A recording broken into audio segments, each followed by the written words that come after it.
Like, subscribe and press the bell icon to get notified. असबाब फयाज खट्टी। As you know in this channel you get the videos of the biology. इसके अलावा motivational skills और उसके अलावा study skills भी आपको मिलती हैं। अगर आप इस चैनल के अंदर न्यू हैं तो न्यू चैनल को सब्सक्राइब कर लें, बेल आइकन को जरूर प्रेस कर लें ताकि और भी आपको उसको वीडियोस मिलती जाएंगी। आपको पता है कि मैंने एक सिस्टम जो है शुरू किया है, एक सेशन शुरू किया है कोर्स प्रेजेंटेशन स्किल के हवाले से। प्रेजेंटेशन स्किल जो है बच्चे बहुत सारे बोल रहे थे कि उनको भी इस चीज़ में बताएं, तो मैंने डिस्कस की है। उसके क्लासेस चलते हैं हर वीक के अंदर। अगर आपने देर से देखी तो आप देखें प्लेलिस्ट जो है जाके देख सकते हैं। प्रेजेंटेशन स्किल के हवाले से आप वहाँ पे देख सकते हैं किस तरह से प्रेजेंटेशन दे सकते हैं आप किसी कॉलेज के अंदर, स्कूल के अंदर। तो आप किस तरह से बेस्ट आपकी प्रेजेंटेशन हो सकती है उसके लिए वहाँ पे बताया गया, पूरा प्रोसेस बताया गया।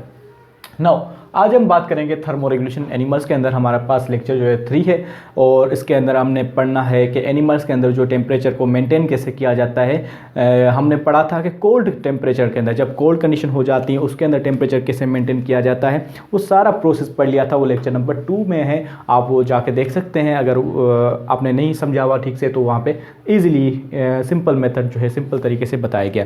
अब जो हम बात करने जा रहे हैं वो है thermo regulation in animals. Thermo regulation in animals during hot condition. ठीक है, ड्यूरिंग हॉट कंडीशन। अगर आपको वो लेक्चर याद है तो आपको ये चीज़ बहुत ही ईजीली समझ में आएगी। इसको हम ज़्यादा इतना जो है ना डिटेल लेंदी नहीं करेंगे, बिल्कुल सिंपल चीज़ है वहाँ पे यहाँ पे। ठीक है, देखें जब टेम्परेचर हाई हो जाता है तो क्या होता है, हमें ये पढ़ना है कैसे मेंटेन करते हैं। जब टेम्परेचर लो हो जाता है कैसे मेंटेन करना है वो सारा हमने पढ़ लिया।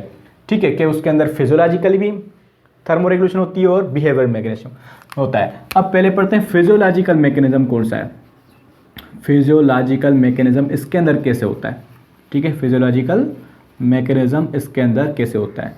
देखें जो चीज़ वहाँ पे कोल्ड कंडीशन के अंदर हुई थी उसका आप उलट करें तो वो चीज़ हो जाएगी इसके अंदर हॉट कंडीशन है। हमने पढ़ा था कि जब नॉर्मल मीन्स कोल्ड कंडीशन होती है उसके अंदर हेयर्स जो है इरेक्ट हो जाते हैं, टेम्परेचर को लॉस होने नहीं देते। तो यहाँ पे क्या होंगे, हॉरिजॉन्टल कंडीशन में आ जाएंगे वापस, हॉरिजॉन्टल कंडीशन में,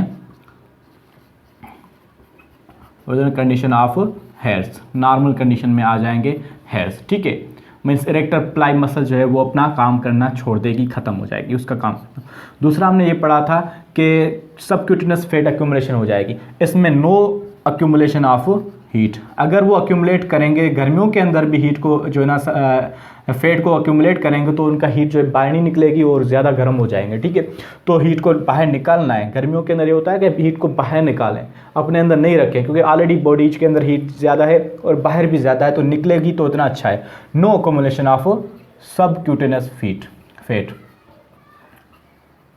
ठीक है, सबक्यूटेनस फैट जो है उसको एक्यूमुलेट नहीं करते। इसके अलावा हमने पढ़ा था कि शिवरिंग थर्मोजेनेसिस के अंदर, ठीक है sorry non shivering thermo metabolic rate बढ़ाते हैं। इसमें क्या होगा, decrease metabolic rate, decrease metabolic rate, metabolic rate को कम करते हैं। क्यों, ताकि जो है टेम्परेचर को मेंटेन किया जाए। ऑलरेडी हीट ज़्यादा है और हीट मेटाबॉलिक रेट किस लिए बढ़ाते हैं, टेम्परेचर को इंक्रीज़ करने के लिए। इसमें कम करते हैं हम जो ना सर्दियों के अंदर ठंडी चीज़ें खाते हैं जैसे आइसक्रीम हो गया वगैरह, इस तरह से चीज़ें खाते हैं ताकि हमारी बॉडी मेंटेन हो, मीन्स टेम्परेचर जो है उसका कम हो ना। उसके अलावा जो है हमारे पास तीसरी चीज़ जो है हम मेंटेन करते हैं वो कौन सी होती है। अच्छा, हमने उसमें क्या किया था, मेटाबॉलिक रेट बढ़ाया था। मेटाबॉलिक रेट उसमें मसल कॉन्ट्रैक्शन ज़्यादा होती है। अब मसल कॉन्ट्रैक्शन जो है लो होती है, लो मसल कॉन्ट्रैक्शन, लो मसल कॉन्ट्रैक्शन आया समझ में। इसके अलावा एक और प्रोसेस होता है इससे हट के, जो उससे उलट है उसके हट के जो है हमारे पास एक, अच्छा एक और चीज़ है उसके बाद बताता हूँ। उसमें हमने पढ़ा था कि वेसो कॉन्स्ट्रिक्शन होती है ना, वेजल्स भी कॉन्ट्रैक्ट करती हैं ताकि वो ब्लड ज़्यादा स्किन की तरफ नहीं जाए और हीट फ्लो ना हो। अब इसमें क्या होगा, वेसो डायलेशन होगी, बड़ी होंगी वेजल्स जो है डायलेट करेंगी ताकि स्किन की तरफ जाए तो हीट जो है फ्लो करे, उससे बाहर निकले। ठीक है, तो वेसो डायलेशन स्टार्ट्स, वेसो डायलेशन होती है इसके अंदर। क्लियर हो गया। ठीक है, इसके बाद जो है हमें डिस्कस करना है कि वो चीज़ ये है कि किस तरह से जो है एक ऐसा मेथड है जिसकी वजह से एक्स्ट्रा हीट, अगर और हीट ज़्यादा बढ़े तो ये क्या करते हैं। तो उनके पास स्पेशली जो स्वीट ग्लैंड्स होते हैं, स्वीट ग्लैंड्स जिनको स्कैंटी ग्लैंड्स भी कहा जाता है। ठीक है, स्कैंटी ग्लैंड्स, स्कैंटी ग्लैंड जो होते हैं पता है क्या करते हैं, ये जो एक्स्ट्रा हीट को जो है इवापरेट करते हैं in the form of sweet cooling effect में पड़ता है ना। Evaporation is the cooling process, जितना इवापरेशन कोई चीज़ हो जाती है तो नीचे वाला पानी जो है ठंडा रहता है, ठीक है।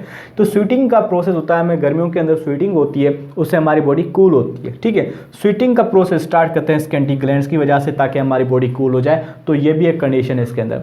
तो आपने कुछ एनिमल्स ऐसे देखे होंगे उसके अंदर बॉडी के अंदर हमारे वैसे जो है बॉडी के अंदर जो है स्वीटिंग ग्लैंड्स होते हैं पूरी बॉडी के अंदर, लेकिन कुछ ऐसे एनिमल्स होते हैं जिनकी बॉडी में स्वीटिंग ग्लैंड्स नहीं होते हैं, ठीक है, स्कैंडी ग्लैंड्स नहीं होते।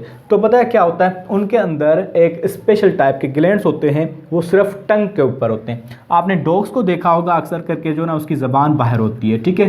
तो वो जो एवापरेटिव कूलिंग करते हैं, एवापरेटिव कूलिंग करते हैं वहाँ से, कहाँ से, टंग से, मतलब स्वीटिंग करते हैं कहाँ से, टंग से करते हैं। तो इस तरह की जो टंग के ज़रिए मीन ज़बान के ज़रिए जो हीट को एवापरेट किया जाता है, इस कंडीशन को कहा जाता है, इस प्रोसेस को कहा जाता है पेंटिंग।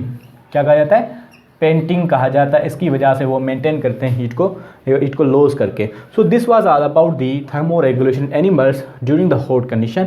आई थिंक आपको चीज़ समझ में आ गई होगी। इंशाल्लाह नेक्स्ट लेक्चर के अंदर हम पढ़ेंगे कि किस तरह से मेंटेन, ये सब कोई चीज़ कौन कर रहा है, ठीक है, सेट पॉइंट क्या होती है, कौन कर रहा है हीट को मेंटेन, ये किस तरह से होता है। ये यहाँ पे तो हमने पढ़े कि ये प्रोसेस होते हैं, लेकिन उसको करवा कौन रहा है, और फीवर क्या होता है, पायरेक्स क्या, ये सारा हम डिटेल में पढ़ेंगे इंशाल्लाह नेक्स्ट लेक्चर के अंदर। अगर आप ने अभी तक चैनल को सब्सक्राइब नहीं किया तो चैनल को सब्सक्राइब कर लें। अगर आप न्यू हैं इस चैनल को अंदर तो चैनल को सब्सक्राइब कर लें, लाइक कर लें, बेल आइकन को प्रेस कर लें ताकि और भी आपको सारी वीडियोस मिल जाएंगी। बहुत बहुत शुक्रिया।